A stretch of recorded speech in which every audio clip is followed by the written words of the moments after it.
Welcome to another In Wheel Time podcast, a 30-minute mini version of the In Wheel Time car show that airs live every Saturday morning, 8 to 11 a.m. Central. It's your go-to place for entertaining car talk. The In Wheel Time Car Talk Show. Just ahead, Vinnie Tortorella, Muscle Cars of Texas down in Alvin's, going to join us. Jeff has a feature on Elvis Cars. And later, we'll talk to our favorite new car expert, Jack Nerad, noted author about the North American Car and Truck of the Year. Plus, Conrad's Car Clinic and stories making auto news headlines this week. All straight ahead in this edition of the In Wheel Time Car Talk Show. Howdy, along with Mike Out of This World Mars, King Conrad DeLong. We need more Jeff Dziekan.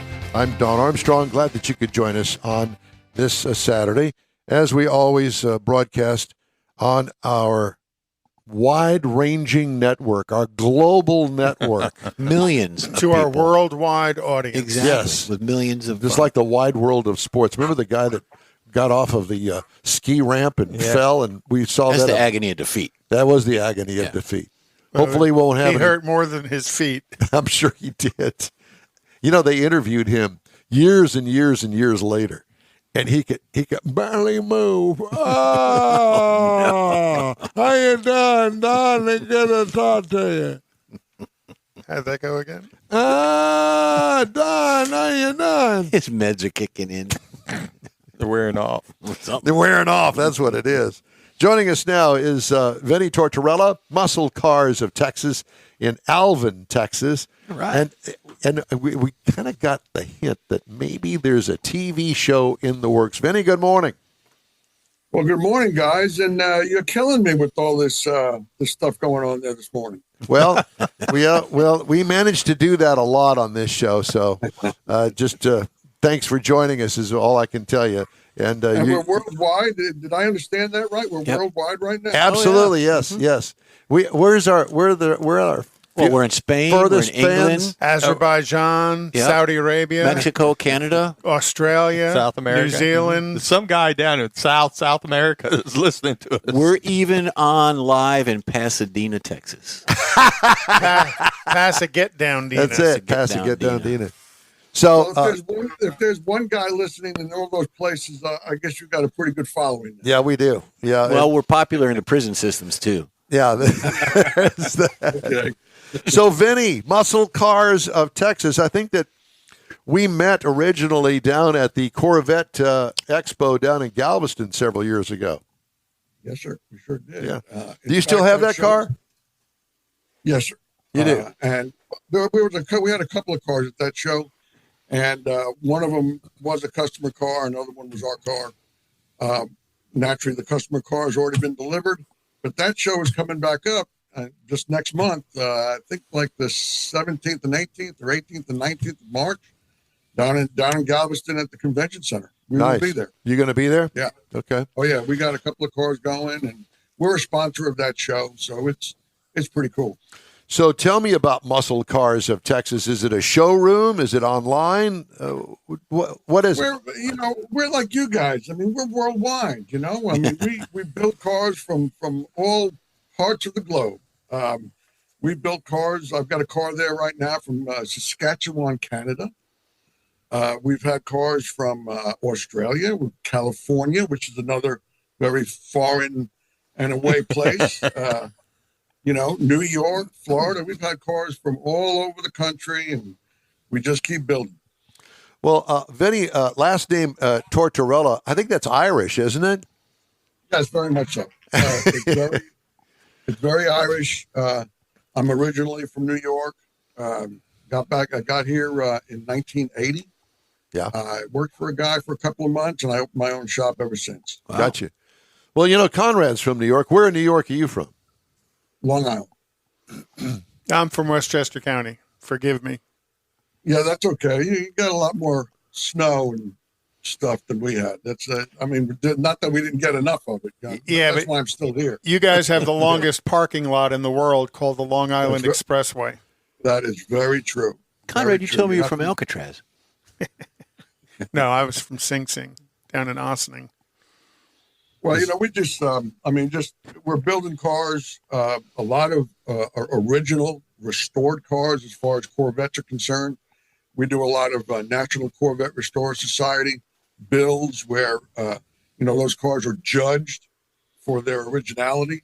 And then on the other side of the business, we do a lot of resto mod, a lot of, high-end LS, or we've got a 69 Mustang that we're building right now with a 427 in it, fuel injected, 650 horse, 6-speed, vintage air and electric windows. How do you get that big motor in that little bitty engine compartment? What do you got to cut it up?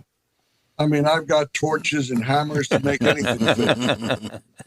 Because So I mean that is a very big motor, wide.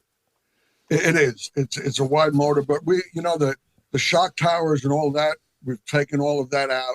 We put a Heights independent suspension on the front end, which cleans all of that out. So you've got, coilover shocks in it rather than having the tall shocks, on top of the upper control arm. All that's gotten rid of, and now it's a single unit that's stuck underneath there. Just like we put a 4-link suspension with 9-inch Ford in that, Willwood disc brakes. I mean, just everything that you can buy, we've bought for this thing. And I mean, it is just super. And you specialize in Corvettes, or that's just one of the brands that you work a lot on? That is my specialty. I've been building Corvettes since I was a kid. So we do a lot of, like I said, a lot of restoration stuff. Whether it's the National Corvette Restore Society or Bloomington Gold, in fact, coming in June, we have a judging at our shop where judges come in from all over the state, and then we'll have cars come in from all over the place.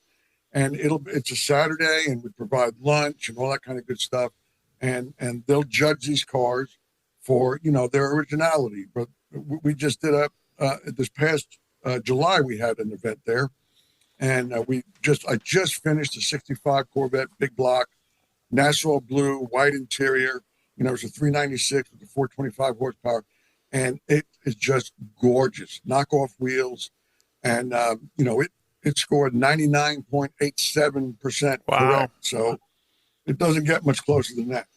How many cars do you have at that show? At the shop? No, at the show that you just For the talked judging about. thing you're talking about. Oh, there was, I believe there was 6 or 7 cars that were judged. And, you're going to have your motor compartment judge. You're going to have your chassis judge. You're going to have your interior judge. You're going to have, and these judges are specific to that year. Like will be a 65 Corvette engine compartment judge. There'll be a 65 Corvette chassis judge. So there might be 3 or 4 65s that they will judge during that time. So you were talking about a judging coming up there at your shop. You'll need to know beforehand what's going to be judged so that you can get these people? The cars will actually go through they'll fill out all the applications and they'll send them into the National Corvette Restore Society. So they expect those particular cars at that day. And those judges will show up for that. Okay. Yeah, they make sure they're qualified. They're far enough along to be involved in that at that level. Exactly. Interesting. So if you're building cars for that type of judging, when those judges show up, they know that intake bolt is supposed to have this identification marks on top of it.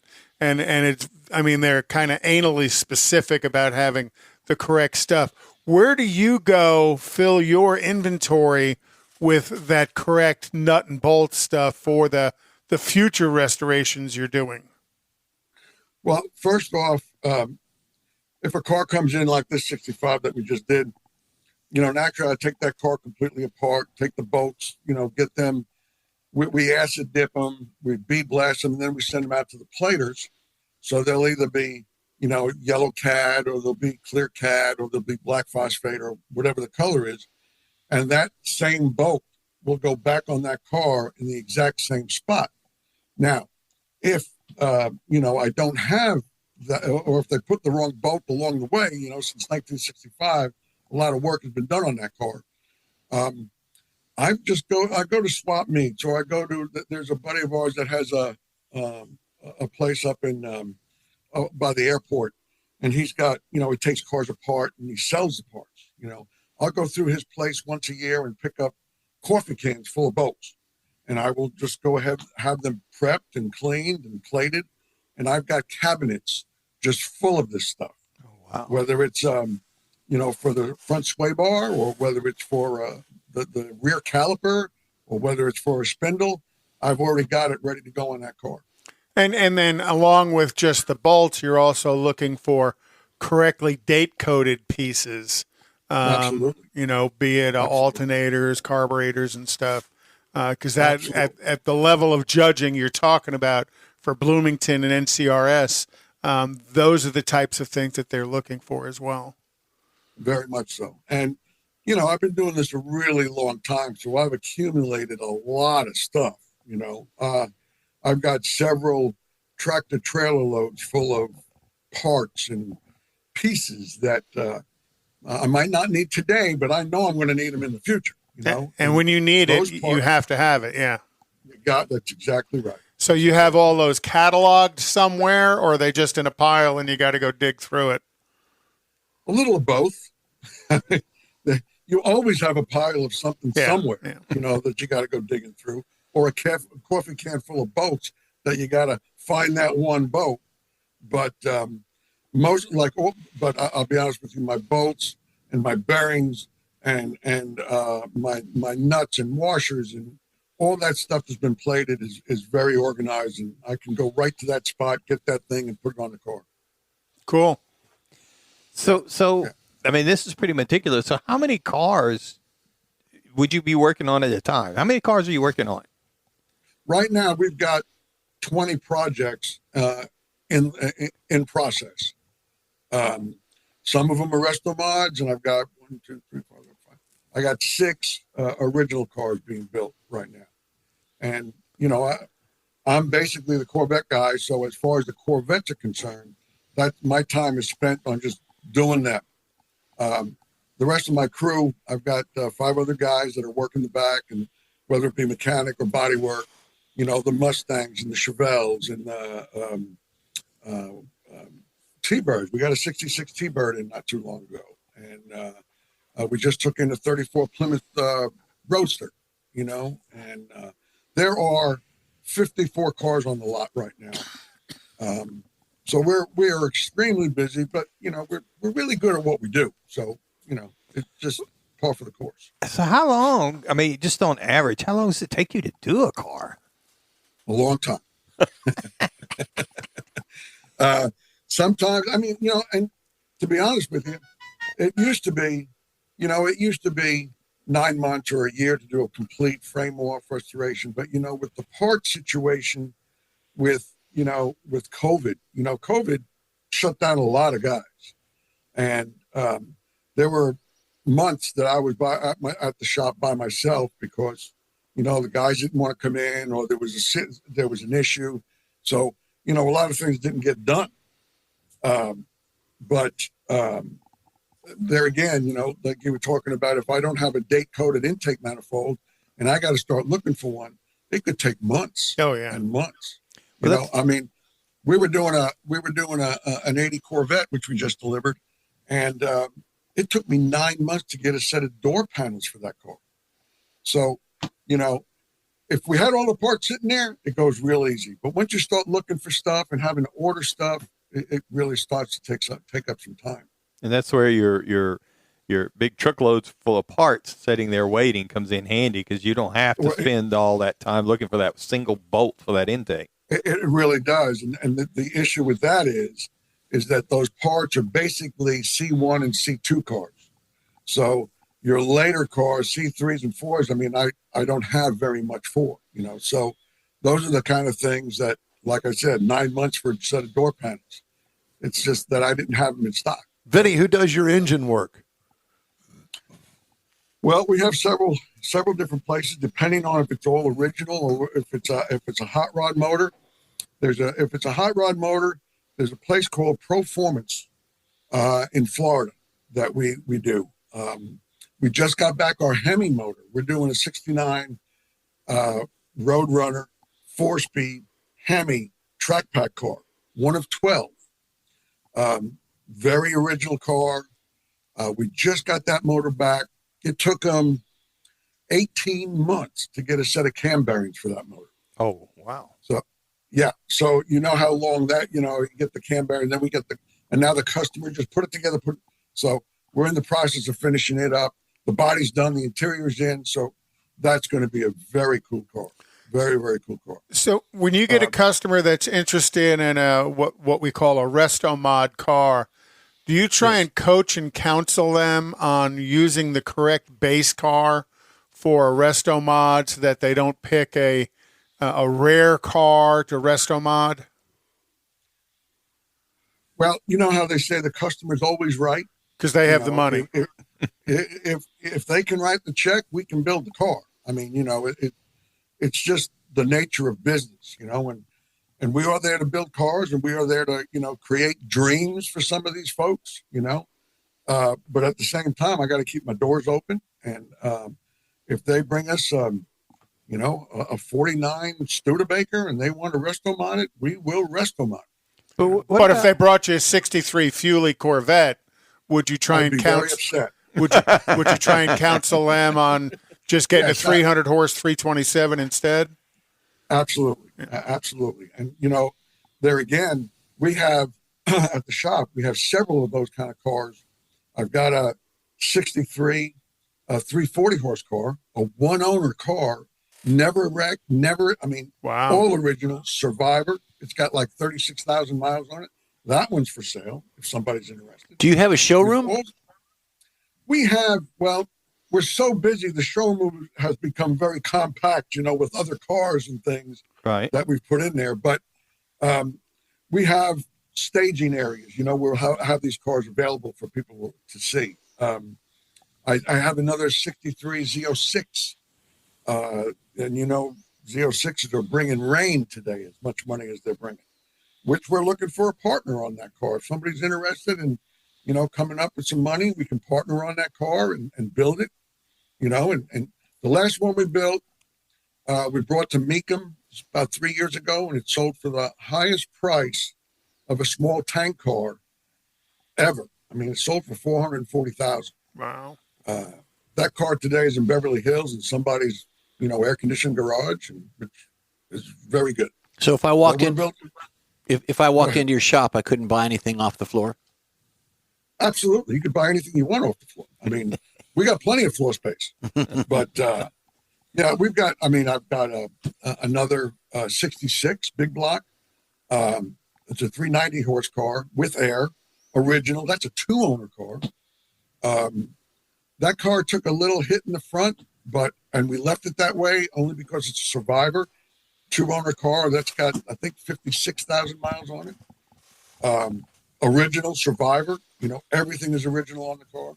So, we've got a bunch of stuff. There's also a 73 Corvette out there available. There's an 80 Corvette out there that's available. So we've got a few things.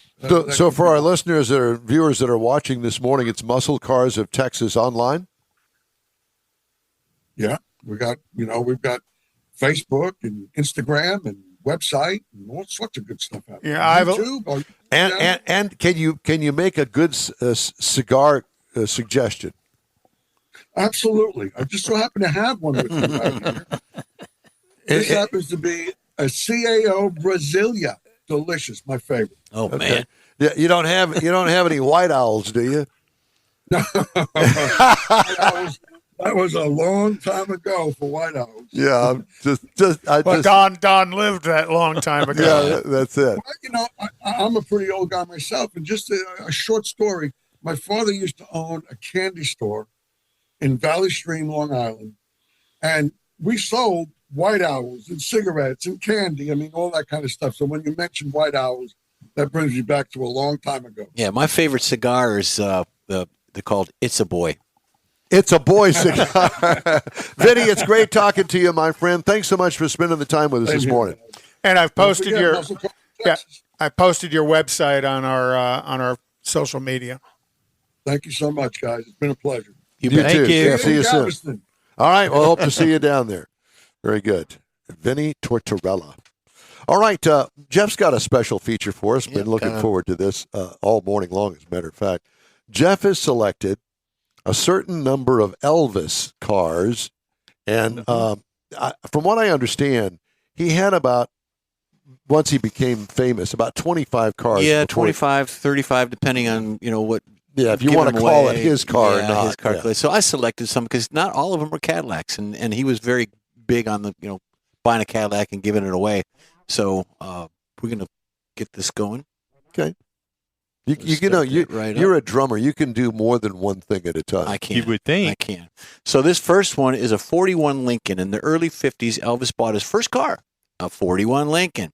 But back in those days, Elvis was a truck driver. We all knew that before he became famous. So he bought a secondhand Lincoln, and as all he could afford, it wasn't reliable. So Elvis used to tell all the reporters and folks that he knew that he pushed the car more than he drove it. Yeah. And his next one that he got is a BMW. It's a 507. In the late 50s, Elvis entered the U.S. Armed Forces, where he went to Germany. He was already world famous because of his singing. He enlisted in the Army, so his treatment was a little bit better than the rest of the soldiers. When he got to Germany, the first car was the VW Beetle. Soon, he leased the white BMW 507 Roadster. Elvis wasn't a good manual transmission driver, but he loved the lines of the Roadster. He traded the white one in for a red one with an automatic transmission. He wasn't a very good stick driver. Not at all. Play guitar. Really Today's well. millennial. Yeah, today's millennial. And the next one he had in his collection was a Rolls-Royce Phantom 5. Immediately after his discharge from the Army, Elvis signed a new contract, so he treated himself to a new car, which was the top-of-the-line Rolls-Royce Phantom 5. Colonel Parker let him spend that kind of money? Well, I guess he did. The car was the most expensive luxury limousine money could buy in the 60s. They delivered the Phantom straight to Graceland. It's not the only Rolls-Royce Elvis owned, but it was his first. Elvis must have liked the Rolls-Royce because he bought a Silver Cloud shortly after that, which, as a limousine, that was a pretty expensive car back then. And, of course, who could forget the 1962 Ford Thunderbird? Presley was an impulsive shopper because when it came to cars, that's what he liked to do. So it's not strange that he bought a 62 Thunderbird Roadster as soon as he saw one at a Memphis area dealership.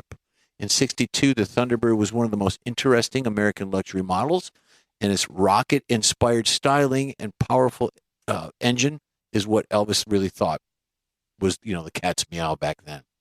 Can we say that? Yep. Mercedes 600 is this next one. One of the rarest European luxury sedans was the legendary Mercedes 600. Elvis bought it in 70.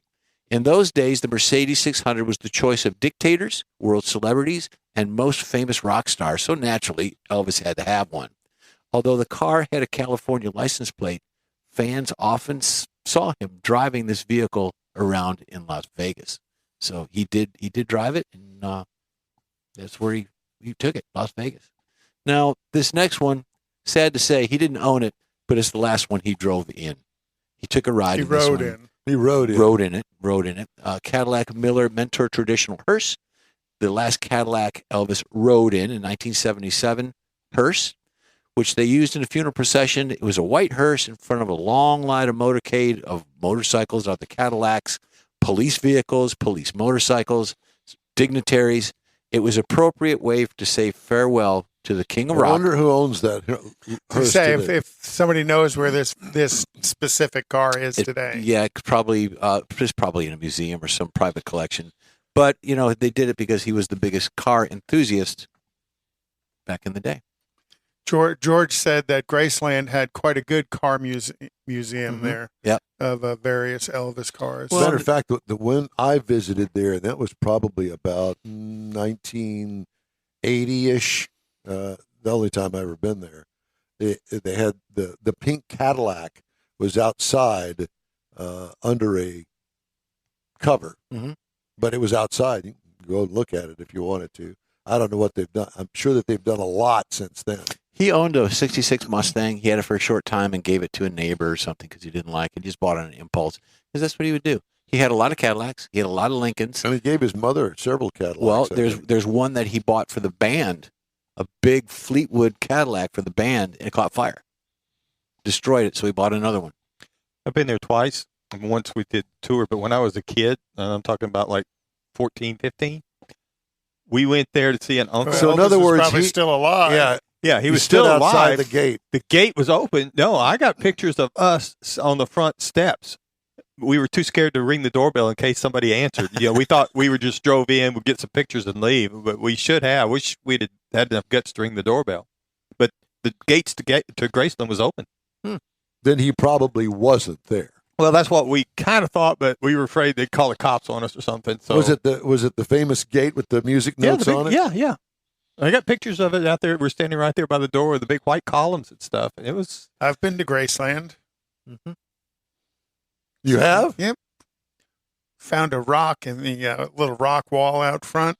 Was kind of loose, and I was sitting there working on it, trying to see if I could get a rock off the rock wall at Graceland.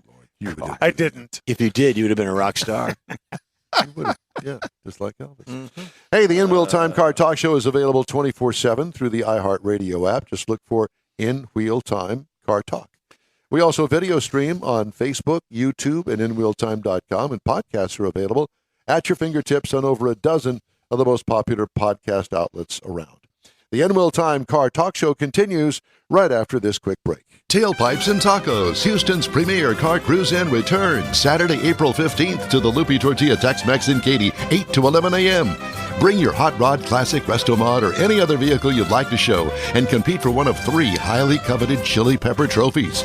This April 15th kickoff event is one you'll want to put on your calendar because 100% of the money you donate for the free tacos will be given to God's Garage. You heard right, free tacos. Whatever you decide to give, all of it will be given to God's Garage and matched by Lupi Tortilla.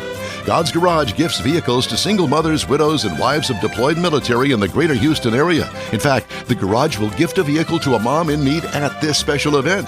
Be sure to attend the next Tailpipes and Tacos Cruise-In, Saturday, April 15th, 8 to 11 a.m. at the Lupi Tortilla Tex-Mex in Katy on the Grand Parkway at Kingsland Boulevard, just south of I-10. Free breakfast tacos for any donation to God's Garage. It'll make your heart and your belly feel good. You own a car you love. Well, why not let Gulf Coast Auto Shield protect it? Houstonian John Gray invites you to his state-of-the-art facility to introduce you to his specialist team of auto enthusiasts. We promise you'll be impressed. Whether you're looking to massage your original paint to a like-new appearance, apply a ceramic coating, install a paint protection film, nano-ceramic window tint, or new windshield protection called ExoShield, Gulf Coast Auto Shield is where Houston's car people go. Curbed your wheels? Instead of buying new, why not have them repaired? How about a professionally installed radar detector? Gulf Coast Auto Shield does that too. Get a peek inside the shop and look at the services offered by getting online and heading to gcautoshield.com. Better yet, stop by their facility at 11275 South Sam Houston Tollway, just south of the Southwest Freeway, and get a personal tour. Gulf Coast Auto Shield is your place to go for all things exterior. Call them today, 832-930-5655 or gcautoshield.com. The award-winning In Wheel Time Car Talk Show is available on the most popular podcast channels out there in 30-minute episodes. We realize our 3-hour live show can be difficult to catch in its entirety, so now you can listen every day to a convenient, fresh 30-minute episode. Check us out on Apple Podcasts, Spotify, Google Podcasts, Amazon Music, and Audible, along with a dozen more. In Wheel Time has the most informative automotive guest interviews and new car reviews, along with popular features including Conrad's Car Clinic and This Week in Auto History, along with automotive news headlines. Our live broadcast airs every Saturday, 8 to 11 Central on InWheelTime.com, the iHeart app, and on YouTube. Be sure to say hello when we're broadcasting from the Tailpipes and Tacos Cruise-In, Autorama, and the Houston Auto Show, among others. Now, it's easier than ever to hear about all things automotive all week long.